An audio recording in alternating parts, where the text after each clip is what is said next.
Welcome back to the Saturday Scholars College Football Podcast. Thank you for watching. Thank you for listening. That is Xan. I am Shoob. Gonzo, otherwise known as ZKS, he is out today. We're doing these Pac-12 win totals, so it'll be just us two, but we are going to get his picks up there on the board so you guys can see. So without further ado, Pac-12 win totals, part 2. Let's get going. When I looked at this being 8.5, I said to myself, no way, no how, that is an easy under. But then I opened my handy dandy notebook and I did a little bit of research. I did a little bit of digging. The Texas Longhorns, a team that perennially underachieves. Are you telling me they are going to go 10-2 or are they going to go 8-4? Get the dang police out there, because it's going to be animal cruelty what they're going to put this Buffalo through this season. Thank God that certain things are legal in Colorado, because you're going to need a lot of that to watch this team.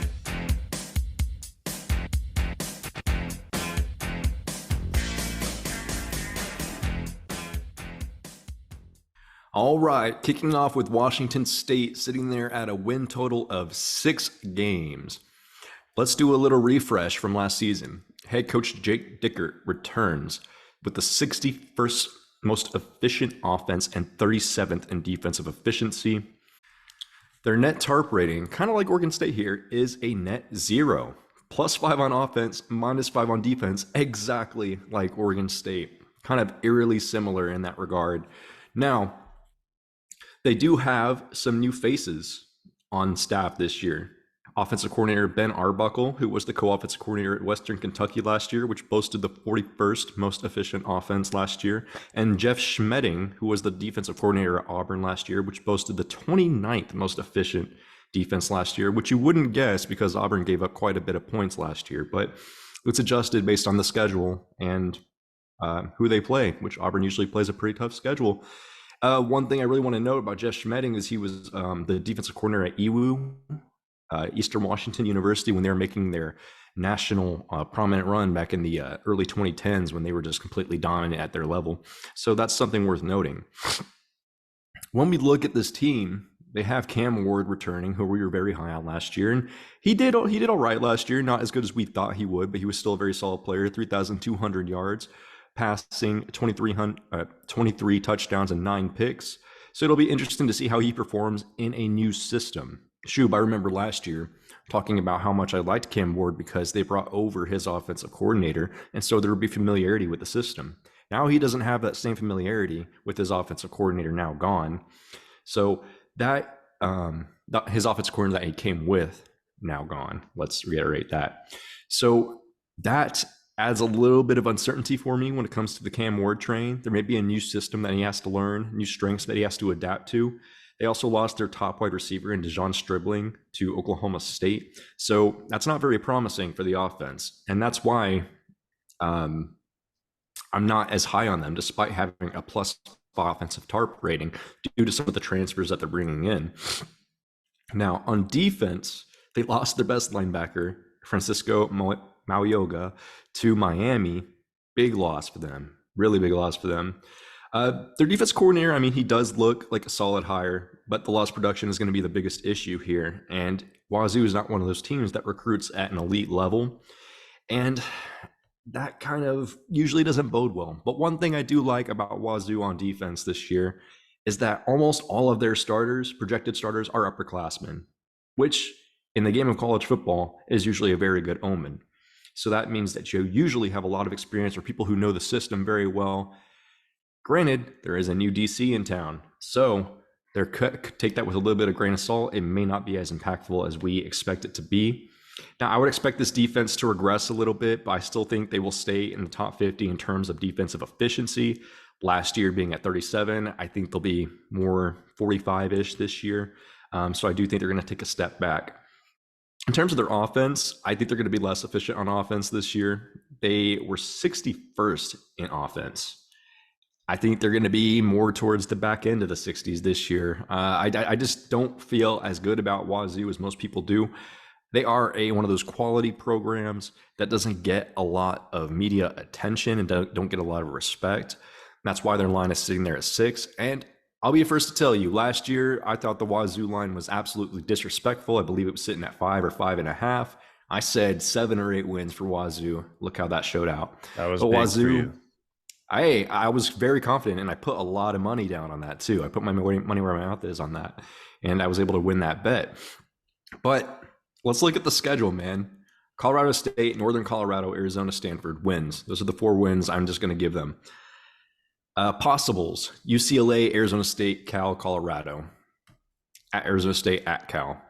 I think they can go 2-2 in that stretch between those 4 schools. And then losses that I'm chalking up for them: Oregon, Washington, Oregon State, Wisconsin. Could they particularly win one of those games? Possibly, man.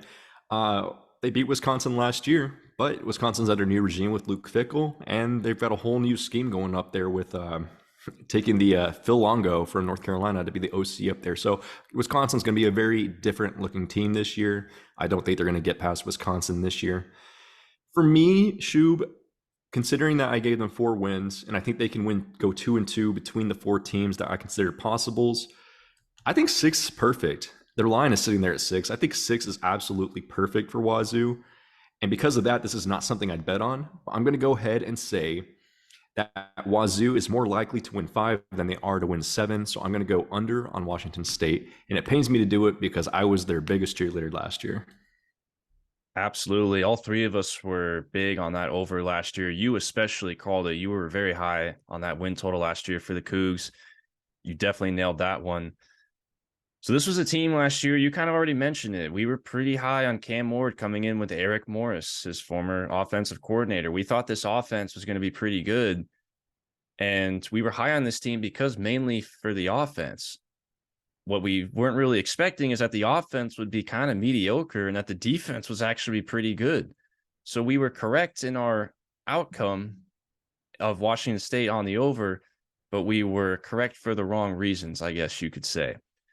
With that being said, so you were talking about how you think the offense is going to take a step back because Eric Morris is leaving, the former offensive coordinator. He left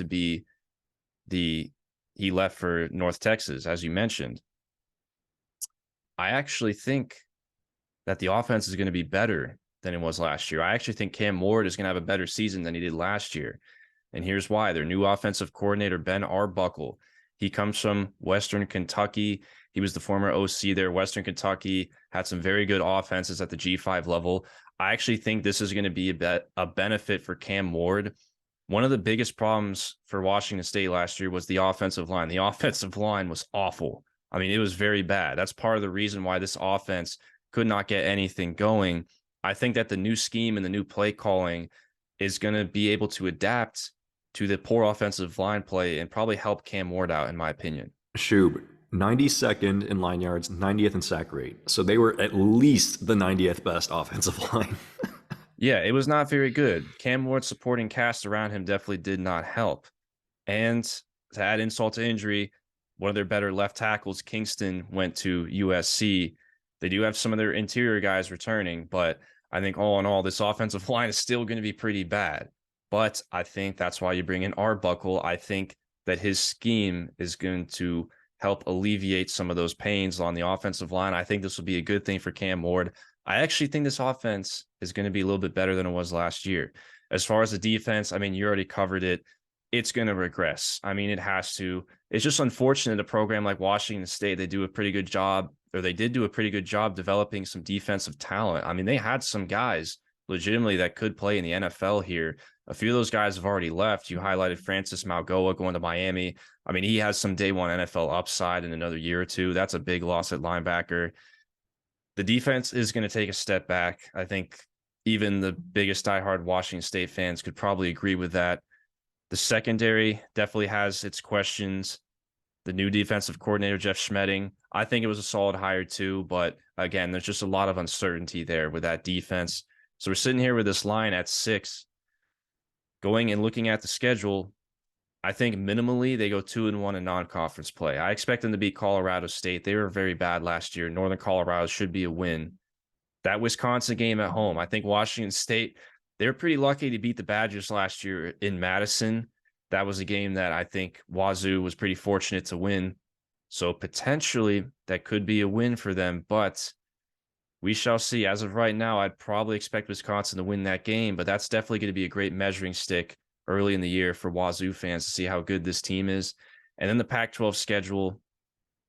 Last year, Washington State, they kind of beat who they should have beat, but they didn't beat the better teams.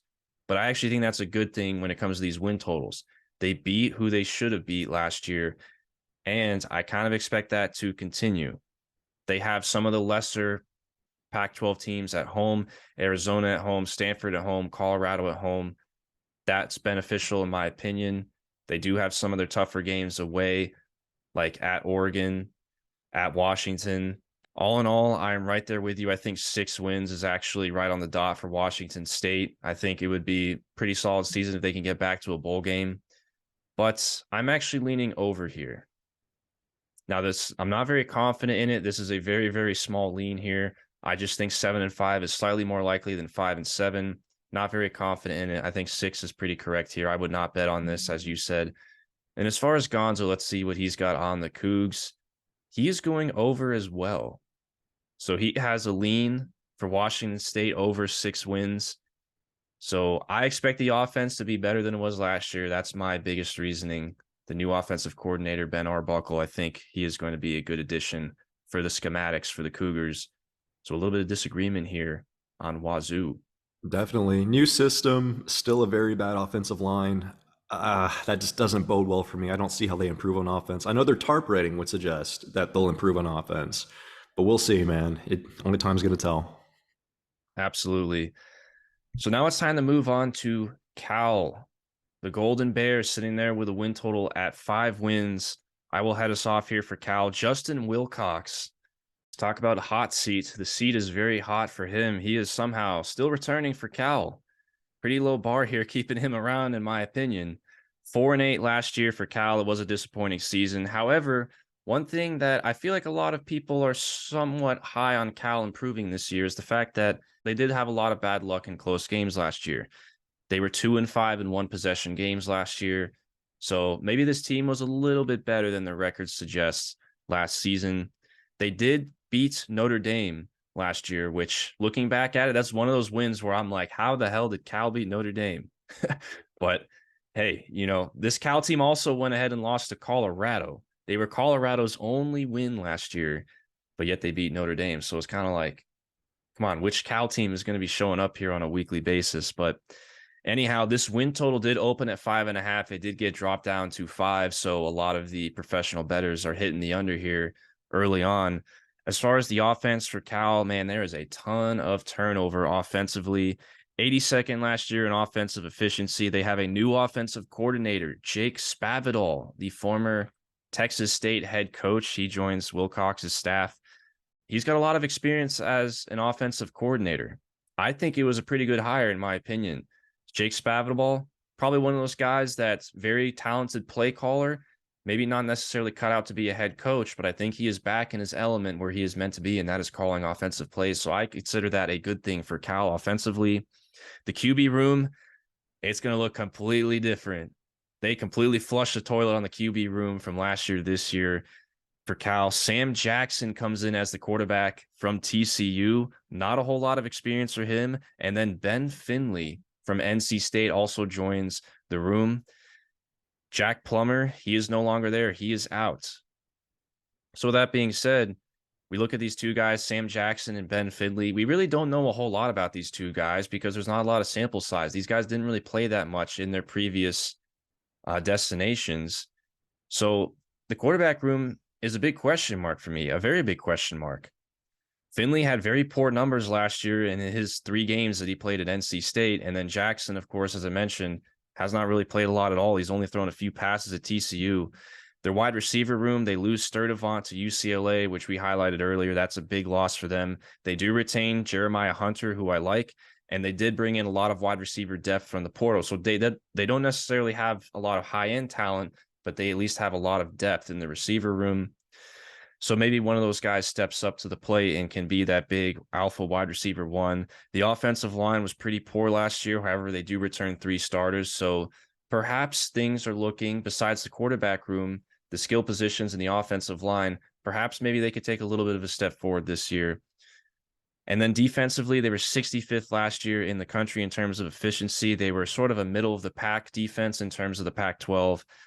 They do play that very odd 2-4-5 defense. So they have a lot of linebackers. They do switch off between the 2-4-5 and the 3-4. So it is a very interesting defensive scheme there. Part of the reason why they did that was because the defensive line was just so bad that they just had to throw more linebackers there on the field. 8 out of 11 starters return, though, which is a good sign. A lot of returning production for Cal here, which is a theme. The line of scrimmage play last year, as I mentioned, was really bad. It needs to improve. I mean, it was really bad. They need to get better in the trenches. Linebacker room returns a lot and has a lot of depth, which is good for them. And then the secondary returns nearly everybody. Jeremiah Irby, he's a standout true freshman last year that I really liked. I think that he could be a guy that has some NFL upside there. For Cal, he's going to be a true sophomore this year. However, the secondary did give up the most passing yards per game in the Pac-12 last year. So it was a secondary that was very bad. However, they do return most of those guys. So probably by default, they'll be a little bit better than they were last year, but we're talking about a pretty low bar. And then as far as the schedule, their non-conference slate, North Texas on the road to open up the year. Man, that is tricky.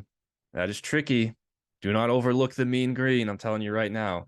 Do not be sleepwalking when you head to Denton, Texas to face the Mean Green there to open up the season.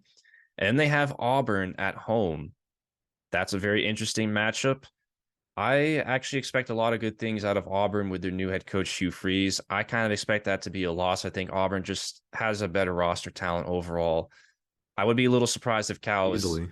I would be surprised if Cal is competitive enough to win this game against Auburn. They have Idaho, which should be a win. And then we go into their Pac-12 play here. They draw all top 7 Pac-12 teams in terms of preseason odds to win the conference. They draw all 7 of them. Not necessarily the friendliest of draws if you're Cal in terms of Pac-12 competition. I would say overall, my final assessment of this team, it would be a lot easier to peg this team if we had more certainty at the quarterback position. That's the biggest thing for me. They have a lot of returning production on defense. They have a lot of returning production in skill positions. They have most of their offensive line coming back from last year. Those are all positive signs for some improvement, but it's the quarterback room. We just don't know enough. We don't know what to expect from Sam Jackson. We don't know what to expect from Ben Finley. For those reasons, the quarterback room, that's the most important position on the field, it's that big of a question mark. I think 6 wins is actually very realistic for Cal, because if Sam Jackson ends up being a pretty solid starter, I think that Cal can easily win 6 games. I think this roster can do it. But because of that uncertainty at quarterback, I have to go under here at 5 wins. You just don't know what to expect. Am I going to bet on this win total? Probably not. I am not touching this win total, but I am leaning under 5 wins. Shoob, I'm a little different on this win total. I actually feel pretty confident in my win total, but first let me talk about the team. Cal, 98th in line yards, 65th sack rate, really bad offensive line. Their net tarp rating is minus 1.5. There are only 2 teams in the Pac-12 that have a negative returning production rating. Cal is one of them. Their defensive rating is a -1. So it's interesting because I know you were talking about some of the returning production, but when it comes to transfers and all those things, the ads and whatnot, ultimately the formula spits out a negative number. Some portal ads I do like for their defense: cornerback Patrick McMorris for San Diego State and cornerback Noel Adams from UNLV. Pretty solid guys, best on their teams. Those should help with that atrocious secondary at Cal. So hopefully that helps the Bears a little bit. Now, I'm not really all that big on Cal and all the transfers they brought in on offense, but I do like one player that they have who I really do think might be an NFL guy who is playing his last season at Cal this year, because he'll be playing for USC next year, and that's Jaden Ott, their running back. So despite having an absolutely terrible offensive line, he managed on 170 carries, 897 yards, and 8 touchdowns, which is over 5 yards a carry, 5.3 yards per carry. So if he keeps playing like that, he'll be a USC Trojan next season. I don't see, I don't see how that's going to be an issue, considering how bad the offensive line is, and he's able to put that out, and he's still effective. Not to mention, Jaden Ott is young. He is extremely young. So he has his whole future ahead of him. Shoob, look at the schedule here, potential wins, and I didn't put any definite wins for Cal. I put only potential wins. North Texas, Idaho, Arizona State, Wazoo, Stanford. I only count 5 there, Shoob. Their win total sitting there at 5. The QB situation, there's a reason that Sam Jackson transferred out of TCU. He didn't see himself as the starter next season. What does that bode as? Because we all know Max Duggan's on the way out. So Sam Jackson, you would think, would be the next man up, but obviously that wasn't the case. So maybe that speaks to what he brings to the table. Too early to say. Again, we don't know. We haven't really seen. And then Ben Finley has not really been impressive. Ultimately, I think it'll be Sam Jackson. But we'll see, man. I'm not high on this Cal offense whatsoever. Their offensive line is atrocious, hasn't really gotten any better. The wide receivers that they replaced compared to what they lost, I mean, they lost J. Michael Sturtevant, as you mentioned. Come on, man. You brought in lesser wide receivers. You still have a bad offensive line. You brought in potentially a lesser quarterback because Jack Plummer wasn't actually that bad last year. He was pretty solid given the circumstances. I just don't see how this team improves, Shoob. I mean, their secondary might improve with some of those portal additions, but overall, Cal under 5 wins, I actually put money on that. I have actually placed a bet on that with my personal money because I feel quite confident that at the very minimum, if they hit 5, that's a push, and I don't think they're hitting 5, so I'm going under on Cal. How did Gonzo feel about the Cal Bears? Well, let's find out. Gonzo is under on the Cal Bears. So we have 3-way unity once again with the Cal under 5 wins. I was about to say I was muted there for a second, but I'm a little surprised you have a very strong lean on this one. I actually was on the fence about this win total. I actually see a little bit of upside with this roster, believe it or not. I do like the addition of the new offensive coordinator, Spavital. But like you said, you made a very good point about Sam Jackson. There's a reason why he left TCU. Max Duggan departing, that job was open for him and he decided to leave. There's probably a reason for that. That is a very good point. However, if Sam Jackson does turn out to be a hidden gem and actually ends up being an at least average starting Power 5 quarterback, I think this roster has upside to get to a bowl game. There are a few individual guys that I like, but I would say far more likely that the roster does not reach that potential. The quarterback play probably does not reach that potential, and that I think the under is more likely. Let me just say this, Shoob. Jack Plummer actually would qualify as an average Power 5 quarterback as of last year. He was very average. He was a pretty solid player. He wasn't horrendous. I mean, if Sam Jackson can at least put up Jack Plummer numbers, they're still kind of breaking even there. So I don't think he's even going to do that. I think he's going to have a learning curve ahead of him. So we'll see, man. We'll see. But I am definitely a strong Cal under. Very good points. You're probably you're taking me off the fence here a little bit. I'm gonna come down off the fence, come towards maybe the underside. But anyhow, it's time to move on. Let's go into the state of Arizona, my hometown state these days, the desert state of Arizona. We're going to start with U of A, the Wildcats. They're sitting with a win total of 5. It was at 5 originally when it opened. It went down to 4.5. Now it's jumped back up to 5. The bettors are kind of all over the place on Arizona right now. What's your take on the Wildcats? Let's just do an overview of Arizona here. Jed Fish returns, offensive coordinator Brendan Carroll, who actually returns the 33rd most efficient offense in the country last season. Many people don't know about the U of A. But Shoob, the biggest thing about the U of A, what is the biggest thing we have been noticing with these Pac-12 teams? All offense, no defense. No defense. Yes. Johnny Nansen and the defensive coordinator there posted an FBS worst least efficient defense in all of Division One football, 123rd out of 123rd last season. They were the absolute worst. And to make matters worse, Shoob, they were -4 in net tarp rating for defense. Their defense is -4 in production. -4. Lucky for them, they're still positive in tarp rating thanks to their offense. Their offense is going to be the basically, saving the grace bread of and this butter. team. The bread and butter, yeah. It's all on the offense. Bread, butter, but no toaster because there ain't no defense. But hey, man, there are some things to be said about Arizona.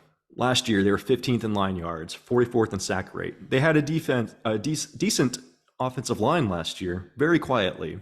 They returned Jaden DeLaura, their quarterback, 3,700 yards passing, 25 touchdowns, 13 picks, not too great of a ratio there. And then when your defense is really bad, you're not doing them any favors there either. They returned Jacob Cohen, who were very fortunate, did not get poached after they got him in the last transfer portal cycle, who is a 1,000-yard receiver. And then Tutoria McMillan, who is a very big guy, very underrated receiver. I think he would honestly be a great receiver or more maximized at a different program, but we'll see, man. That's another receiver I'm very high on.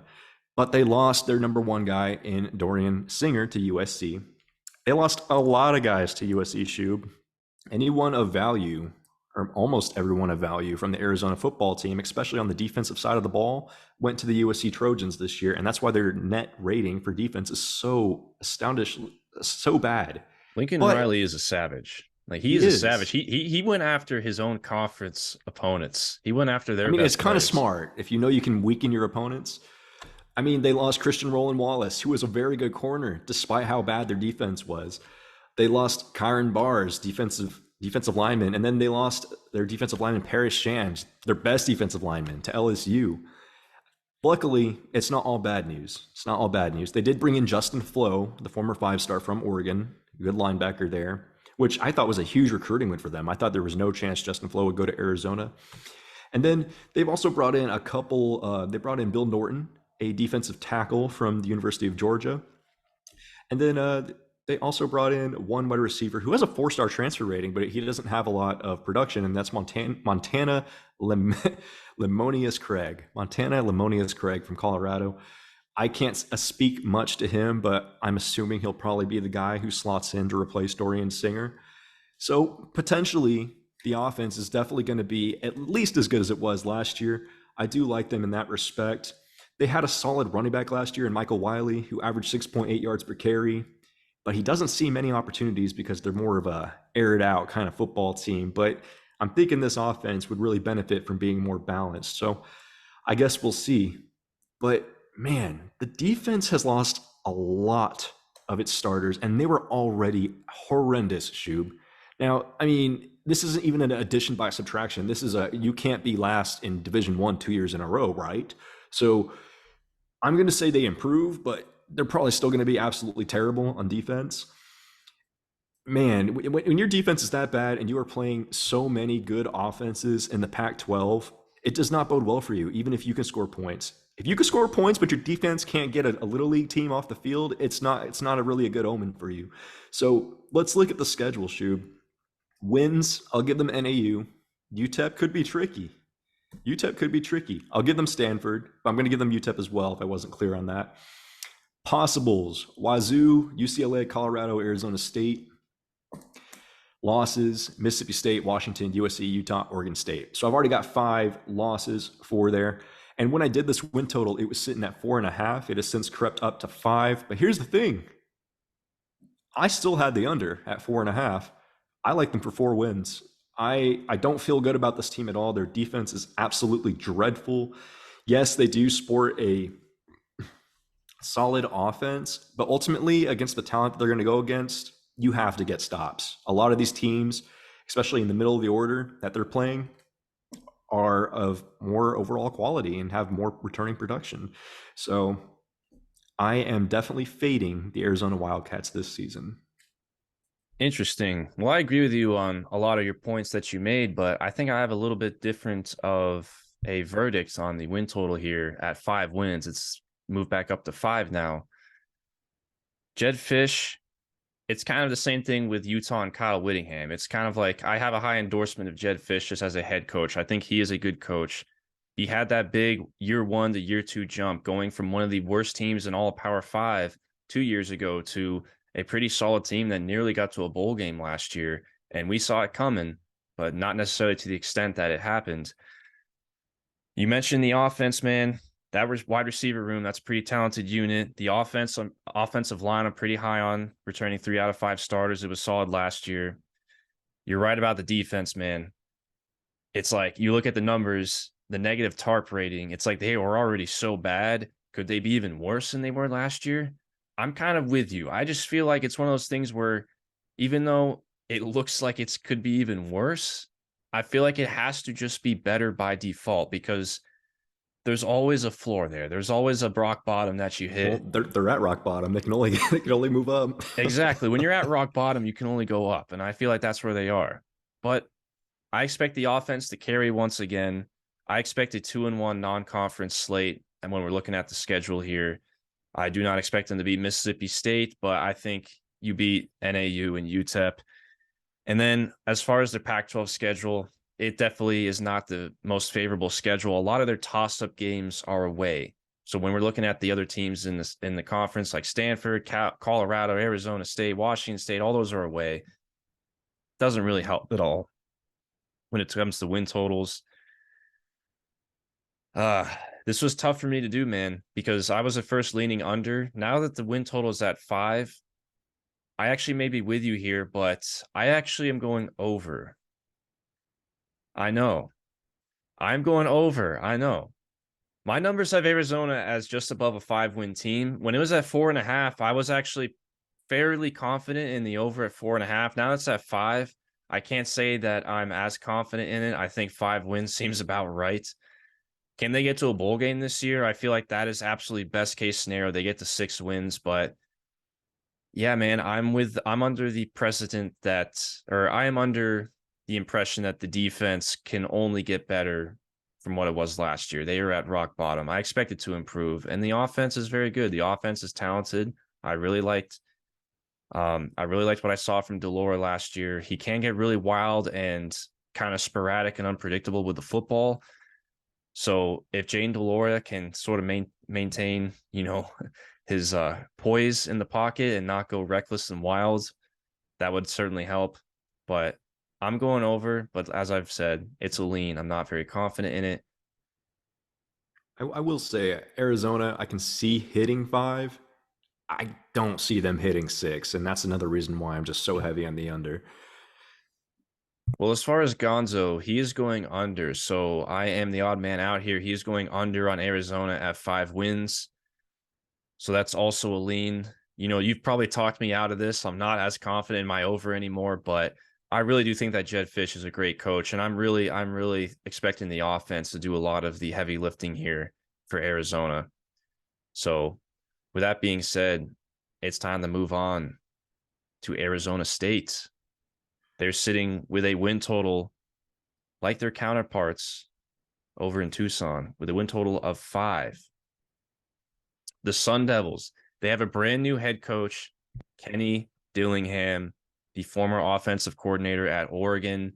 Man, I think this was a great hire. Kenny Dillingham, he is home. ASU is where he belongs. I think this was about as home run of a hire as you can get with a guy that doesn't have any prior head coaching experience. So put it that way. Because normally when you take shots on guys that don't have prior head coaching experience, it is a very big risk. You don't know how that guy is going to perform as the CEO of a college football program. But Kenny Dillingham, we know he can call offensive plays, and we know that Arizona State is where he belongs. That is his home. He is passionate about the program. I think that was a phenomenal hire.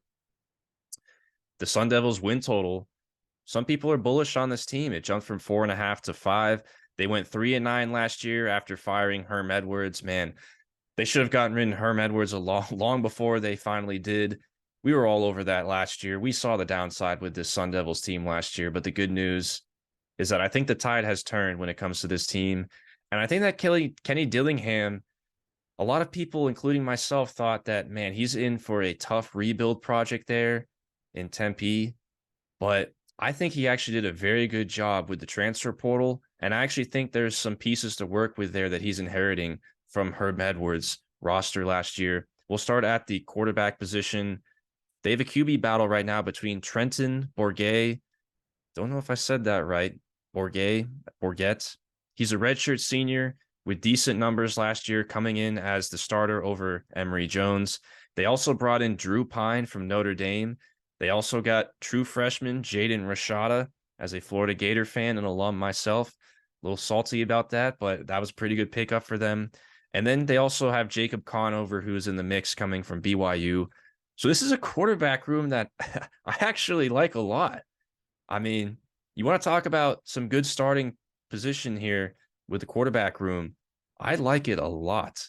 Drew Pine was a very solid starter. I think it'll be either him or Bourget, but we shall see.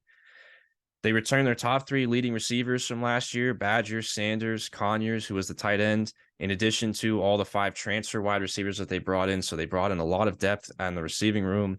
The O-line has a ton of turnover. In fact, I think the offensive line is going to be virtually like completely different from what it was last year, which I feel like could be the biggest Achilles heel of this ASU team. The offensive line is such a big question mark. We have no idea what to expect from it. It could be very awful or it could be solid. We don't even know.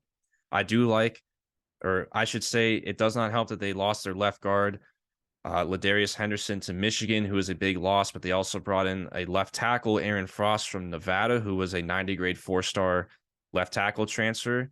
So that is good. They also did bring in 2 other transfer starters along the offensive line. So again, big question mark. And then as far as the defense, all these Pac-12 teams are the same, man. I swear. They are all built the same. The Pac-12 just has a certain taste in their brand of football, and it is just not very great defense. They were 117th last year in defensive efficiency. Kenny Dillingham brought in new defensive coordinator Brian Ward from Washington State. That is a good hire, my friend. That is a very good hire. Washington State had a very good defense last year, and that guy knows how to identify talent. They have 7 new projected starters along the defensive side of the ball.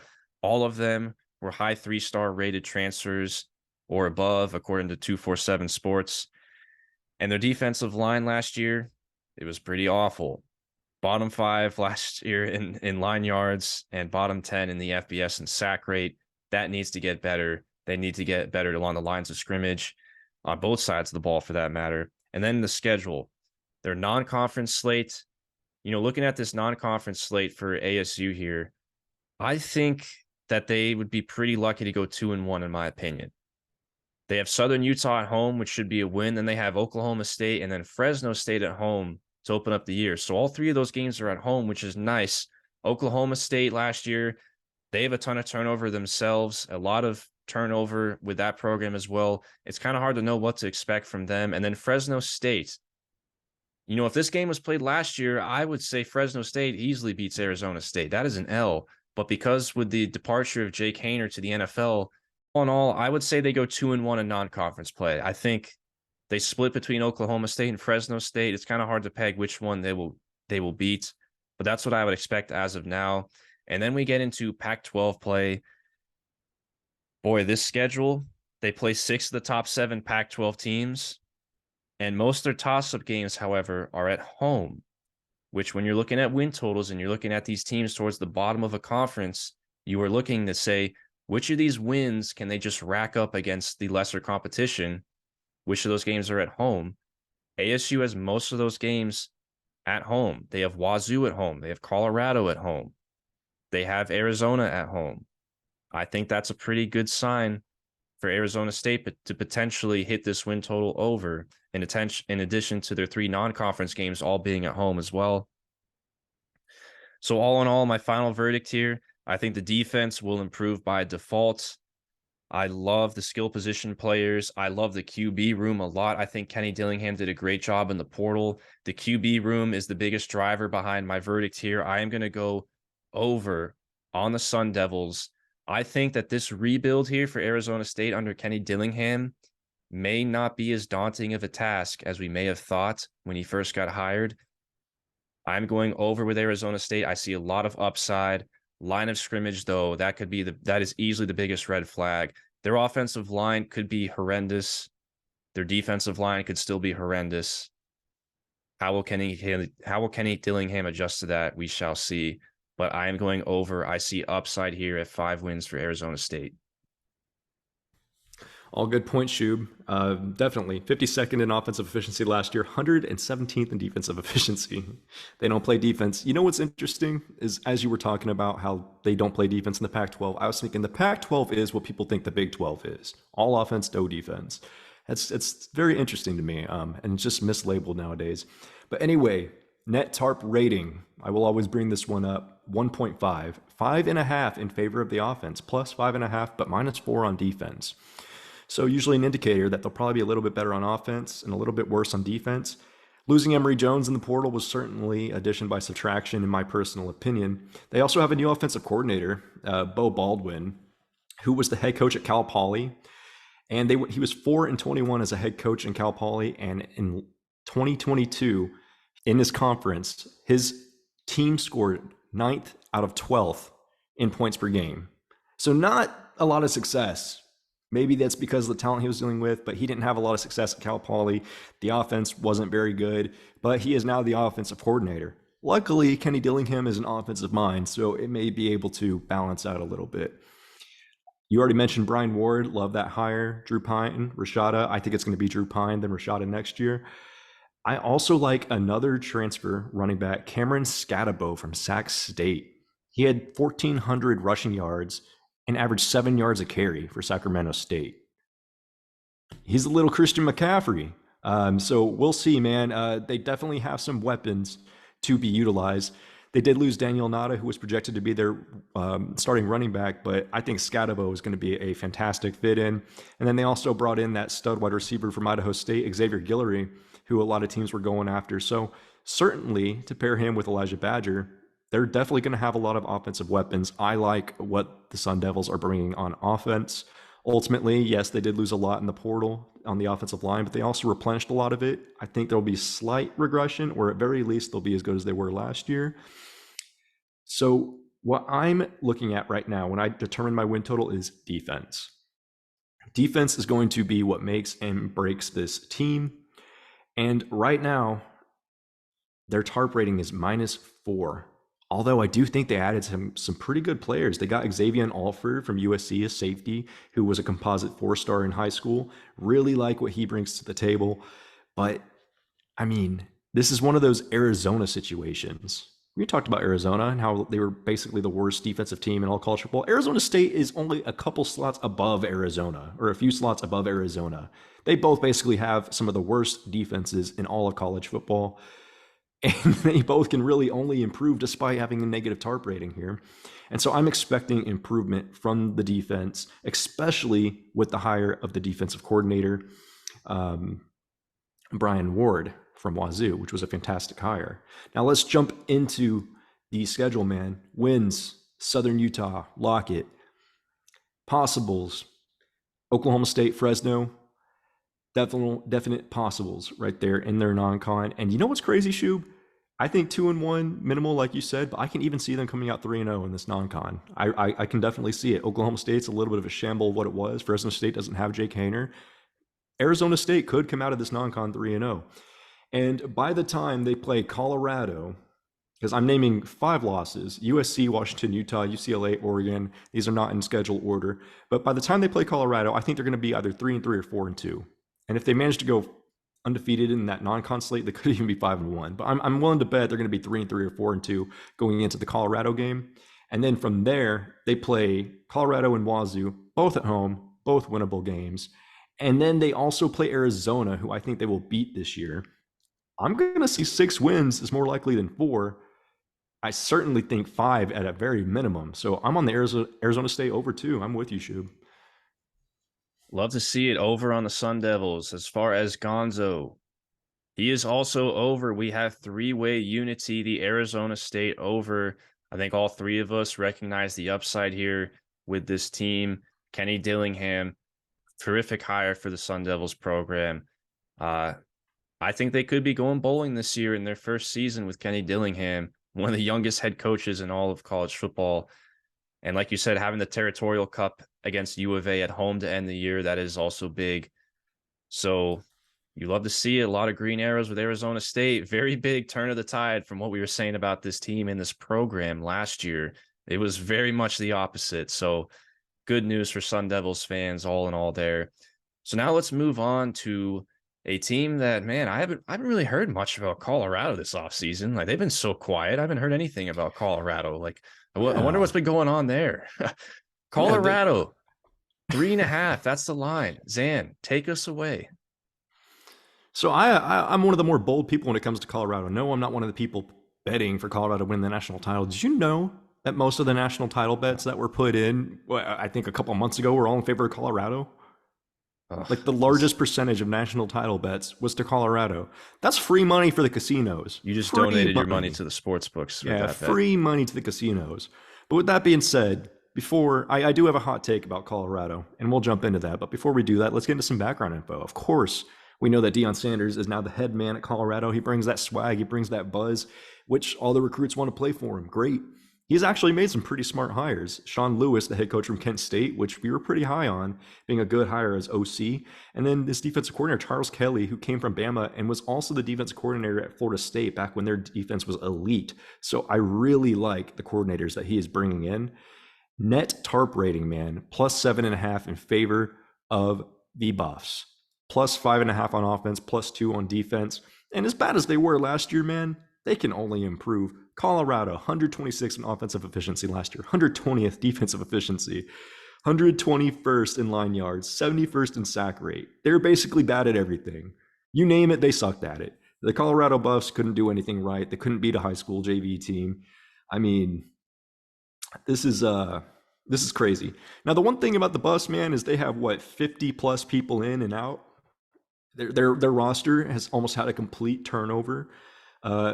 Some people, they're bringing in Cormani McLean in the recruiting class. They got Travis Hunter in the portal. They got Shadur Sanders, who is the starter, who, by the way, had 37 yards passing, 40 touchdowns, 6 INTs, which is absolutely fantastic. But keep in mind that it was when he was surrounded with a load of talent, but also playing against far inferior talent. So we'll see how that adjusts to the Power 5 level once things equal out a little bit more.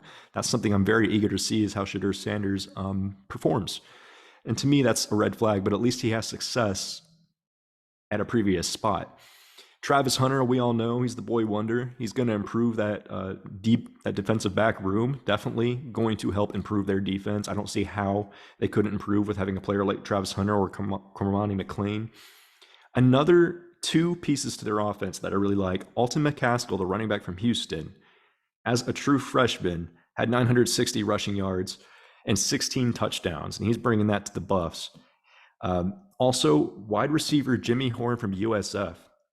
He only had 551 yards with USF, but he is actually a very, very good wide receiver.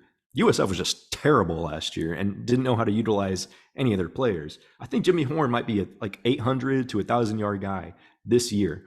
So definitely he's definitely a name to watch. I really like the offensive weapons they brought in. I think there's a good coordinator in place. I think there's a good defensive coordinator in place. They really can't be any worse than they were last year, and they still managed to win a game being that bad. Thank you, Cal. But anyway, there's also another great defensive, okay, there's a million transfers, right? But another one that stands out, linebacker Demoy Kennedy from Alabama, who is going to slate in there and likely start for the Buffs. So the big thing with the Buffs is because they have so much roster turnover and there's so much buzz around them, it's really hard to peg down who they are. But one thing is for sure, we know that their roster improved from where it was last year. We know that the Buffs made good coordinator hires, or at least at face value, they made very good coordinator hires based on, track record. I like that a lot, Shoob. Their win total sitting there at 3.5. They won 1 game last year despite being absolutely dog water and arguably should have been 0-12, but they still managed to squeak out a game. So here's where I'm going. Potential wins. You ready for this? I am ready. Shoob, I think week 1, they could beat TCU. Whoa, that is a hot take. That is a fiery hot take. Wow. Okay. Because TCU is one of the worst teams in returning production this year. They lost basically all of their offensive starters from that national championship team. They are in a little state of disarray now. Now, TCU still has a lot of quality players, quality coaches. TCU is also at home, could win this game. Very much could win this game. I expect TCU to win this game, but if Colorado won this game, Shoob, I wouldn't be shocked. I would not be shocked. It's early season. When teams slip up, it's in those first 3 games. I could definitely see TCU slipping up and then Colorado getting way too much hype after beating TCU, way too much hype, and then eventually falling flat on their face. Does that mean I've got the under or the over for Colorado? Well, let's go back to the schedule. Nebraska, I see as a potential win because I don't even know what Nebraska is going to do. They are all over the place. They look to be trending in the right direction, but every time we think they're going to take that next step, they don't. But we'll jump into that with Big Ten win totals. I really like the hire with Matt Rule. Colorado State, they should beat Colorado State. Stanford, they should beat Stanford. Washington State is a winnable game. Arizona State and Arizona are potentially winnable games. So when you tell me that their win total is 3.5, Shoob, I like them for 4. Give me over on the Buffs. Ooh, boy. Over on the Buffs. I like 4-8 Colorado Buffaloes. Lock it down.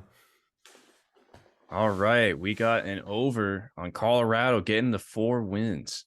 This win total has been beaten down to death, by the way. I think it opened at like 5 or 5.5 early in the year, right after if it was at March.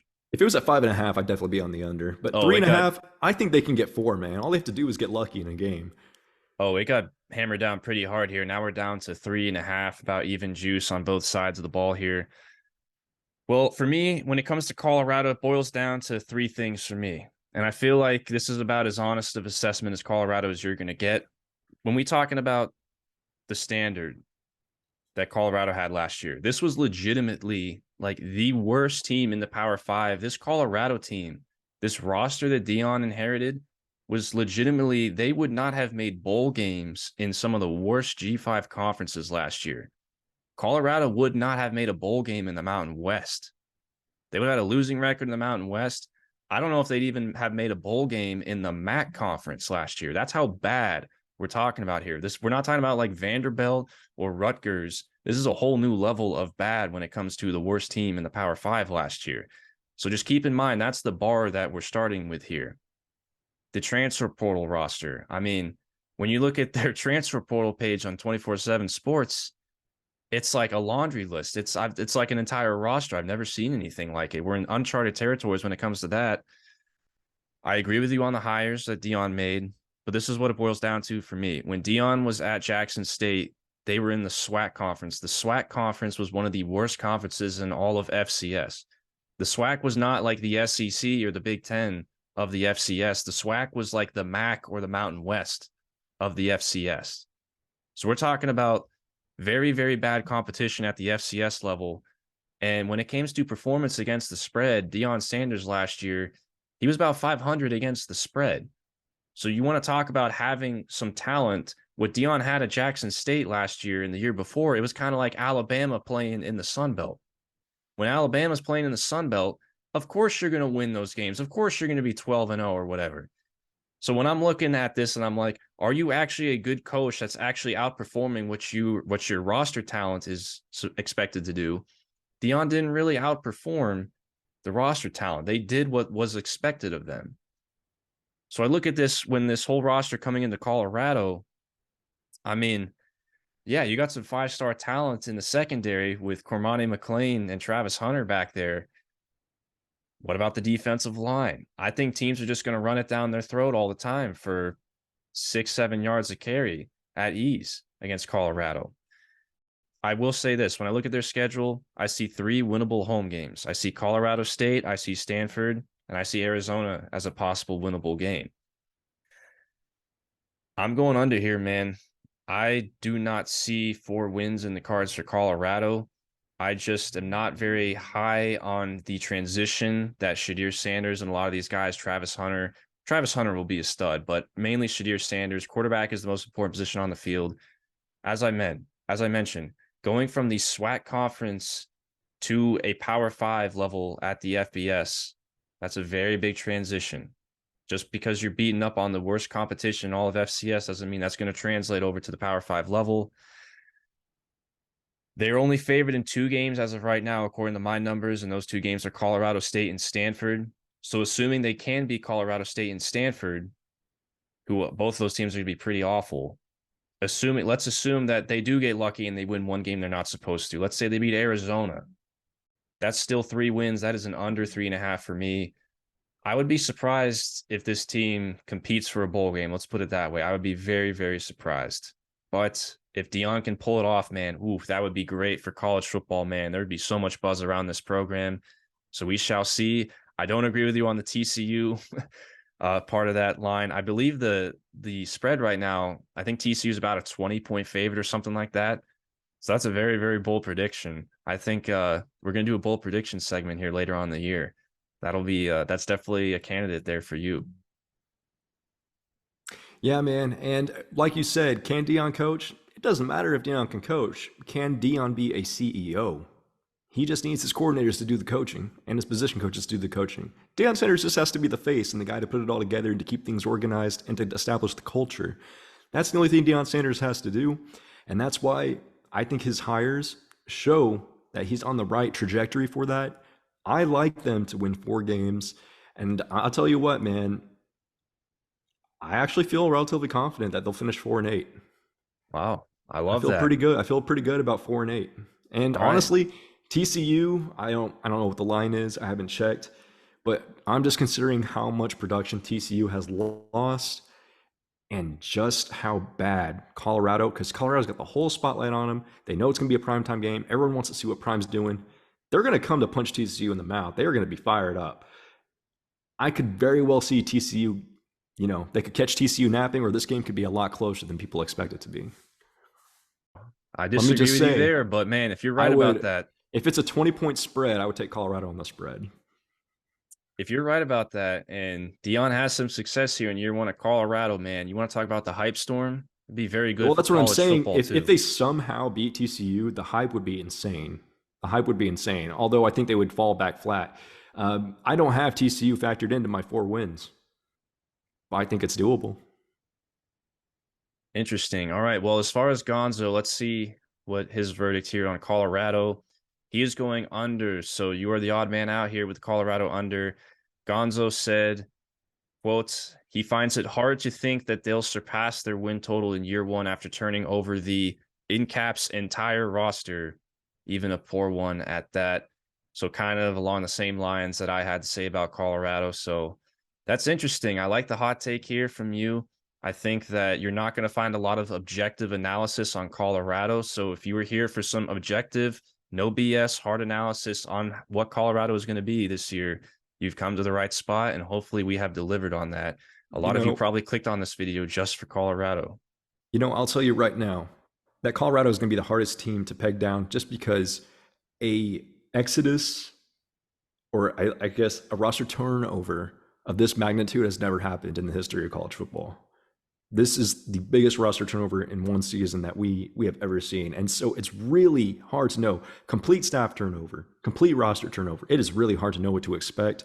But all I know is that the coordinator hires are good and the players that they brought in are better than the players that they lost.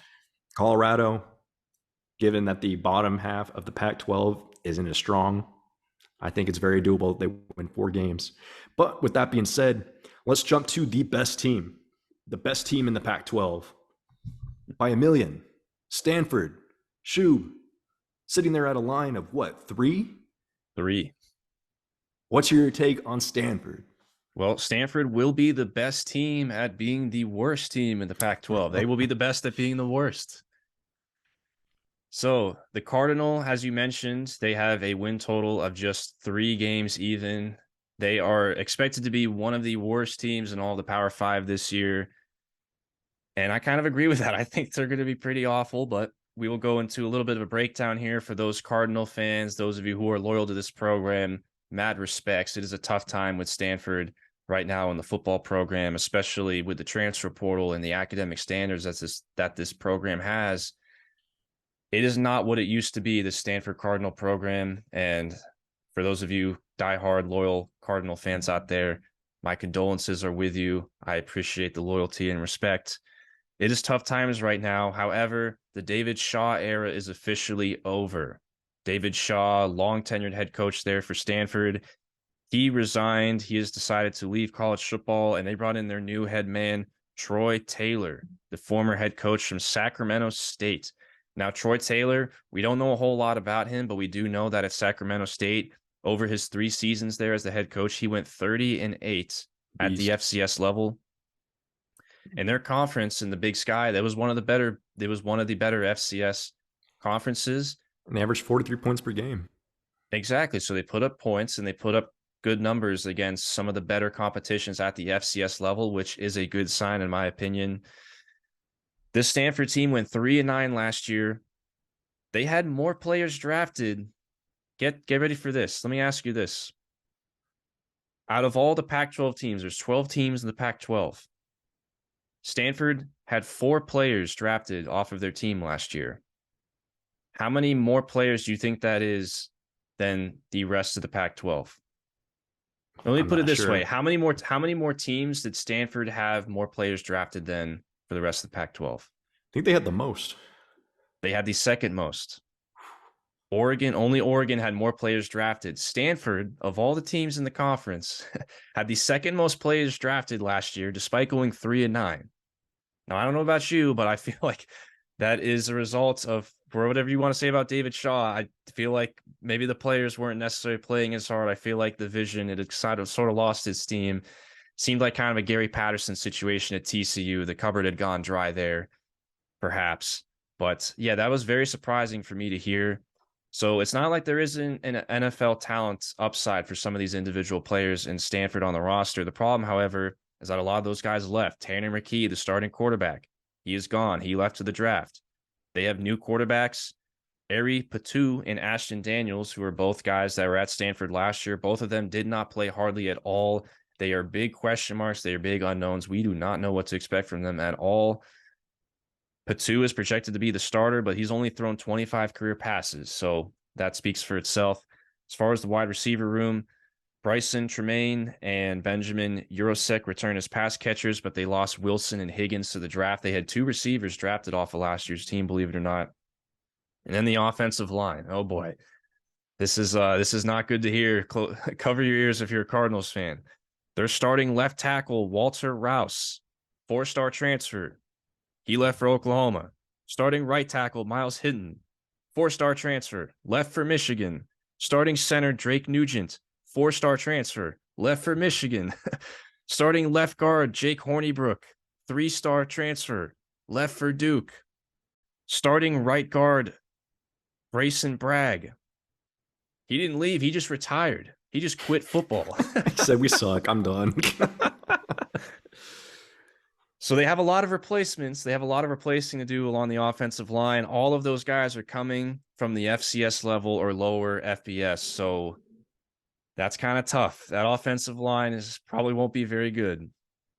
The defense, they were 91st in efficiency last year. They only return a handful of starters. It is a very, very young defense. And I mean a very young defense. A lot of freshmen, a lot of sophomores, a lot of underclassmen there for Stanford along the defense. They do have one player, sophomore edge, David Bailey, who has some promise as a standout player, though. I do like him a lot. They managed to get him to stay. And as far as the schedule, the only games that they will be favored in are Hawaii and Sacramento State. So yes, believe it or not, they are playing Troy Taylor's former team, Sacramento State, 3rd week of the year, which actually is kind of interesting. But those are the only 2 games that they are favored in. So you look at this win total line sitting at 3.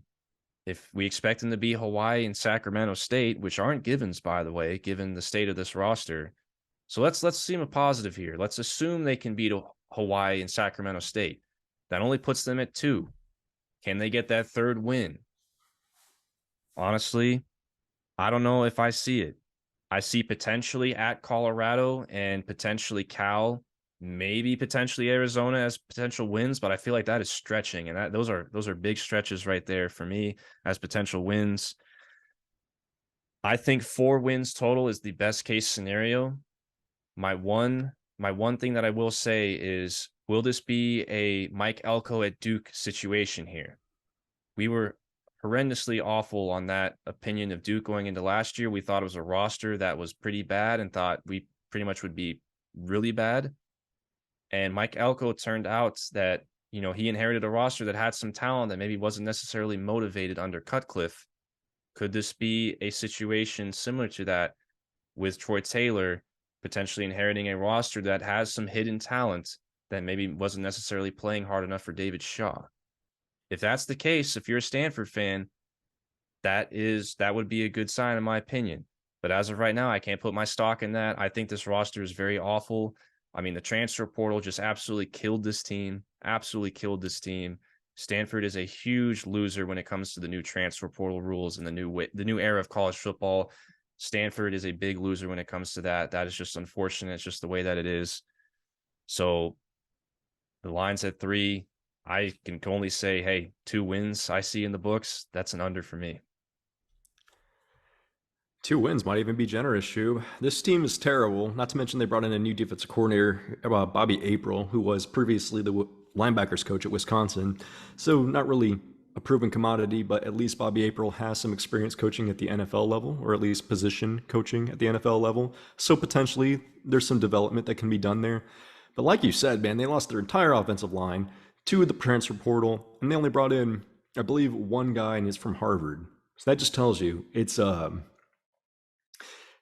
they care about their academics more than they care about their football. And quite honestly, they don't belong in the Power 5 level if they're going to continue with this approach. They should probably drop into the Ivy Conference because they are not going to survive if they continue to do this at the Power 5 level and refuse to lower their academic standards. I mean, this let me just get this out of the way. This is a huge fat under for me. I put my money on this already. I mean, 110th in line yards last year, 98th in sack rate. And this is before they lost their entire offensive line. They are probably going to be possibly the worst offensive line in all of Division One. They might be the worst offensive line in all Division One by the time this is said and done, with the quarterback who's completely inexperienced, with most of their wide receivers gone for the NFL, not a lot of production coming in at the wide receiver spot. I mean, my God, man, they lost almost everyone on defense too. I mean, man. Hawaii, yeah, they might be Hawaii. I'll give them that. Sacramento State, I know it's Troy Taylor's old team, but they may not beat Sacramento State. That's not a given, man. Sacramento State may very well beat them. They were 12-1 and one of the better teams in their FCS conference last year. Maybe they beat Arizona because Arizona's defense is one of the worst last year in defensive efficiency. But everyone else is basically, I'm chalking it as a loss. And even those possible wins, man, they might win 1 game. They might win 1 game out of that, and that's probably going to be Hawaii. Maybe Sac State, like you said, for the 2. I just don't see how they get over, man. I don't see how they get 4 games. Absolutely no way, no how. Big fat under for Stanford. Big fat under for Stanford with a line of 3. It opened at 3.5, believe it or not. Man, I wish. That's when I got it too. That's when I got it. I got it at 3.5. See, we're professionals now, man. We've been doing this long enough now. You know when to snipe the good lines when you see them. So as far as Gonzo, his take on Stanford, I imagine it's going to be an under, and it is. He is under on Stanford. So once again, we have 3-way unity here on a Pac-12 team under Stanford at 3 wins. He cites quarterback and offensive line concerns. So we pretty much agree there. Those probably could be the 2 biggest weaknesses of the team on a team with a lot of weaknesses. And I think it's fair to say that for Troy Taylor, it's not necessarily about winning games this year. It's more about changing the culture, getting motivation out of those guys that you've inherited. This is certainly what you would call a quote-unquote year 0 situation for Troy Taylor at Stanford.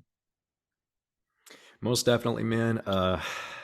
Honestly, I hope they're paying him well, because they're paying him to get fired, because there's no way he can sustain any level of success there unless he wants to win it with a bunch of high school kids, because he is not going to be able to bring anyone in who doesn't have a 4.0.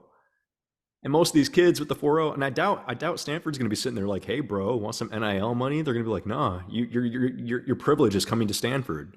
So I just really think Stanford is in for a long and rude awakening.